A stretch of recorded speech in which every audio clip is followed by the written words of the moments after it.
Hey everybody, I'm Zach, And I'm Jesse and you're watching In Depth. on Now You Know.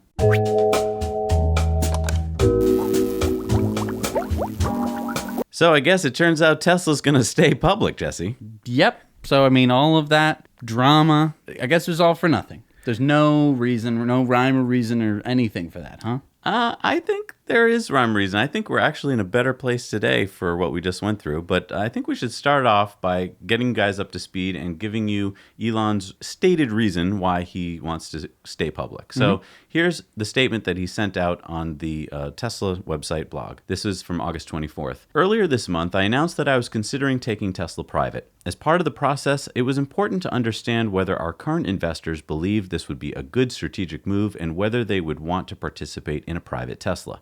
Our investors are extremely important to me. Almost all have stuck with us from the time when we went public in 2010, when we had no cars in production and only a vision of what we wanted to be.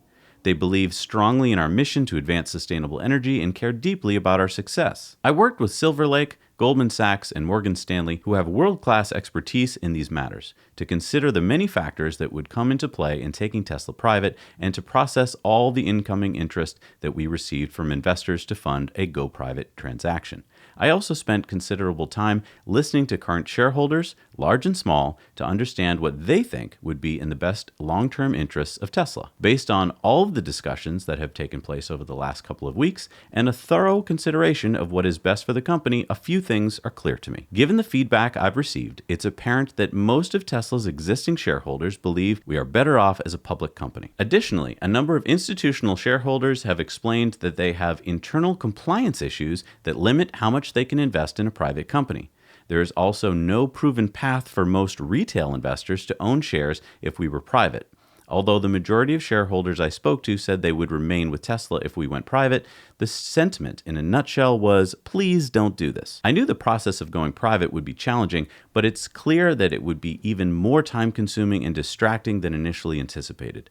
This is a problem because we must stay focused on ramping Model 3 and becoming profitable. We will not achieve our mission of advancing sustainable energy unless we are also financially sustainable. That said, my belief that there is more than enough funding to take Tesla private was reinforced during this process.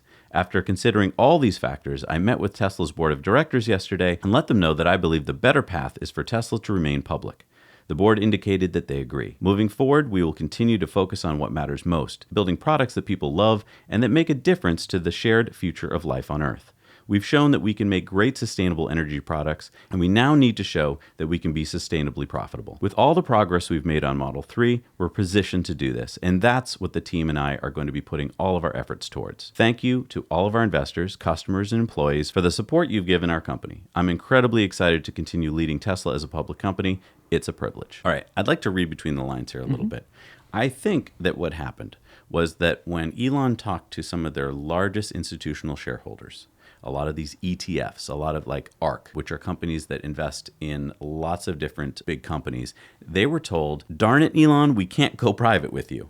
The rules for our fund don't allow us to put that much money into a private company. And so they were like, we're going to have to leave, and we don't want to leave. And I think that this is one factor that Elon took into account. I think another thing that we have to consider here is that all the talk has been that Elon was, he woke up one morning and he had this just idea up the top of his head and he tweeted something out. I don't personally believe this. I think that Elon plays chess with his businesses, and this was a chess move that he had thought many moves ahead with. And I think that threatening, quote unquote, to go private meant that he could then get a lot of his institutional investors to either say, okay, yeah, go private. Well, we're not going to go with you, or get them to go, oh gosh, you're going private. What can we do? Please stay public. What can we do? What can we do? He was playing off Saudi investors to his public investors going, hey, look, end of the day, I just need cash for more factories. Right. Because let's fast forward now 6 months or a year from now. Right. What does what does Tesla really need? They need more factories. Right. They have winning products. Right. I remember when we went on our cross-country road trip, Okay. and we got to Portland, and we wanted to go to Voodoo Donuts. I right? remember that. We were shooting all day the Portlandia episode. Every time we passed Voodoo Donuts, there was this huge line out the front. As a business, that's a great thing to have, as a line out the door. And that's what Tesla has. But at a certain point, when the line is too long and you have, people potentially being driven away because the line is too You're long. missing opportunities. You're missing opportunities. Tesla is in a great position. They could stay where they are and just continue to pump out Model 3s and have this huge long line out the door. That is a perfect example. Yeah, Tesla is Voodoo Donuts. Right. They're making a product that everyone wants, but they have one location and they're limited by what they can get out the door. Right. And Elon is basically saying, I want to franchise practically, not franchising, but in the Voodoo Donuts example, he wants to sort of Open more locations. pump out Tesla cars. They're going to be in different markets. So making a Gigafactory in China means that you're opening yourself up to a huge market. You think that the American car market is huge? You're wrong. Right. China's way bigger. Dwarfed. And they need funding for this. I mean, it seems like they have funding secured for the Chinese Gigafactory.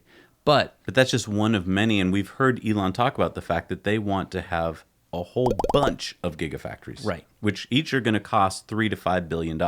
right, so they need that cash. And let's not forget this. He wrote a letter that says he wants to stay public, but any day that he wants, he can go private. Right. Because it's a pain. It involves some lawyers and some other crap, but it's not impossible to do. And I mean, the Saudi Wealth Fund and other, sovereign wealth funds around the world, they'll just buy public shares. Right, they don't care. They don't care. They just want to diversify their assets. I mean, I was all excited about them going private, but that would have probably meant that they would have to give up some board seats to these new private investors that would come along. Right. And that would probably mean there'd be a big chunk that was owned by one, sovereign wealth fund, which could be kind of scary, right? You don't want Saudi Arabia controlling Tesla. Right. So as they issue more shares and as Saudi Arabia comes on board more and Tencent and other companies, they're going to stay pretty diluted, which I think is good. Yep. I want to point out a tweet that Elon sent out, which I think actually gets to kind of the heart of this again. He tweeted out, "In talking to our public investors, most were supportive of optimizing for long-term value creation over quarterly earnings. This was a factor in remaining public." So let's read between the lines Yep. here.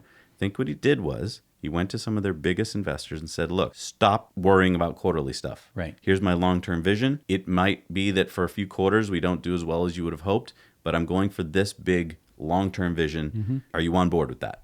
Right. And I think that he heard back from people like, yes, Elon, as long as you don't go private, we can stay with you. Right. Let's just think about this for a second. If he went private, all of these investors would basically lose out. They would not be able to follow with Tesla. And I think that they really want to, but they wanted to have some clout and to be like, oh, I want some value now. And I think what Elon is saying is, no, you do not get value now. Now is the time for investment. Right. And the benefits are to come. Yes.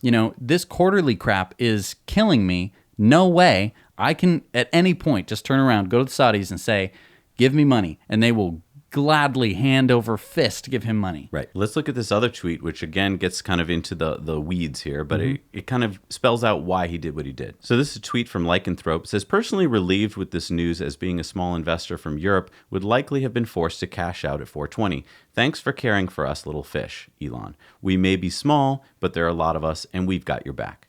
And Elon tweeted back, this was key showstopper for me personally. Couldn't make it happen even through expert fiduciary SPV without creating exotic trust structure that would probably not be accepted by regulators. Current rules have good intentions, but make wealth creation harder for small investors. If you're not an accredited investor, if you're not wealthy already, it's very hard to get in on a lot of really good investments.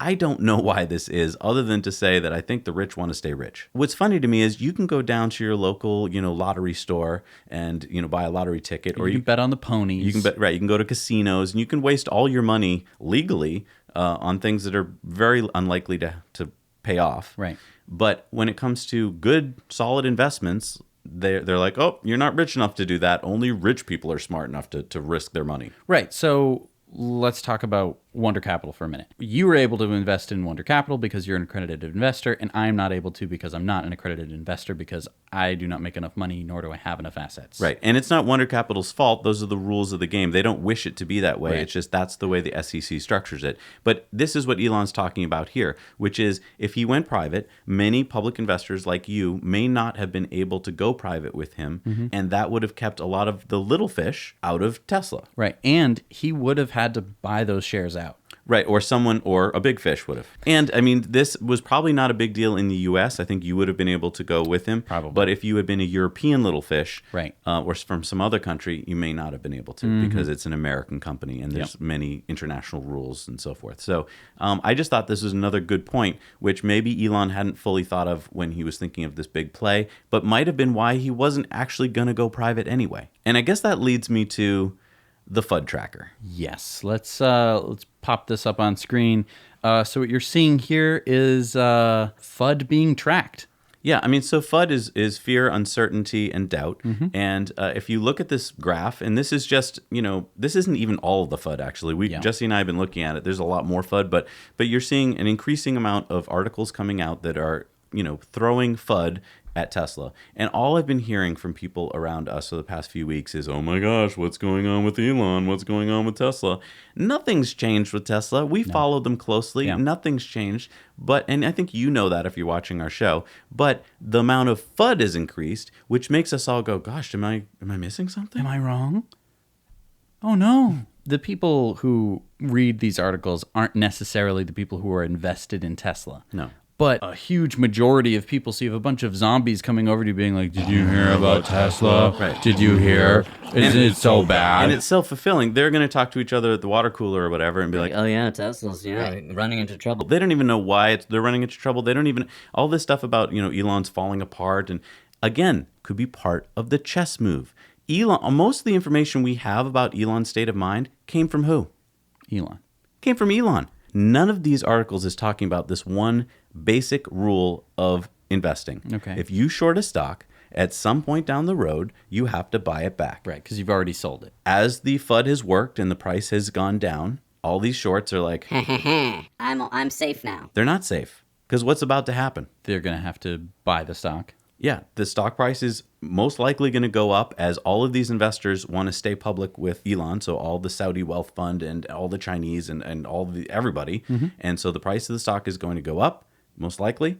And then what's going to happen to the shorts? They're going to have to also buy back their shares. It's the most shorted stock in the history of the world. So all those shares are going to have to also be bought back.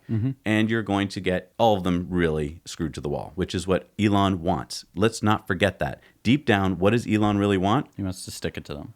That's what he's doing to them. As you can see from the FUD tracker, the FUD has gone up recently. Right. It's just been increasing. It's this ever-increasing storm. And it's the same players. If you notice, there's a chart down here. It shows you the writers who keep writing the FUD. It's not like it's coming from across the board. This isn't like, all these regular run-of-the-mill reporters are finding out new stories to write about Tesla. No, it's the FUD muckers who are constantly finding little things that they can throw against the wall. And if you really read those articles, and I urge you to do it, there's nothing in there. Right. The SEC investigation on his tweet, worst case, even if it was found to be completely illegal, the worst case is that it would be a $200,000 fine, which is just Right. nothing. That's nothing. Right. That is not big trouble. No. That is not even little trouble. And it's not going to happen. Right. I mean, So, most experts say that's not going to It's happen. not gonna happen. Because he didn't do anything wrong. Right.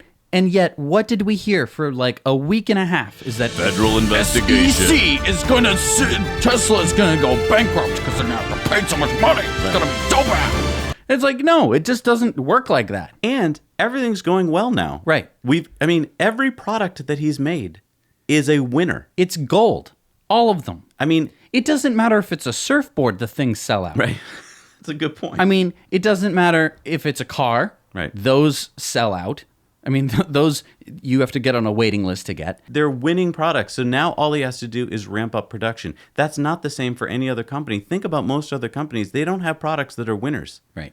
And the few products that say, let's take Ford. If they do have a winning product like the Ford F-150, that's pretty much all they can hang That's their hat all on. they have. They're a huge car company that makes lots of cars, but no one wants their other cars to the tune of, I guess we're going to have to stop making sedans in the U.S. Right, and that's something that does not get brought up. Oh, you're not going to be able to get a Ford Fiesta in the future because they won't make them anymore? Right. I mean, just recently, Bob Lutz came on CNBC and said that Elon should step down and they should replace him with a better manager, like at Ford, how they have a better CEO now at Ford. Well, let's look at what that new CEO did at Ford. He Right. basically just axed all of their car lines to stick with the Bronco and the Ford F-150. Right. And that can't last forever. That's the Sergio Marconi solution to automotive business. because I think there's something coming along soon that's going to compete with the F-150. in the Bronco. It's like I think it's called a Tesla pickup truck. Right. When that comes along, goodbye Ford. If you Goodbye. put all your eggs in that basket, you're It's gone. the wrong basket. Please put a little note on your Google Calendar and come back and watch this video. Ford's in serious trouble.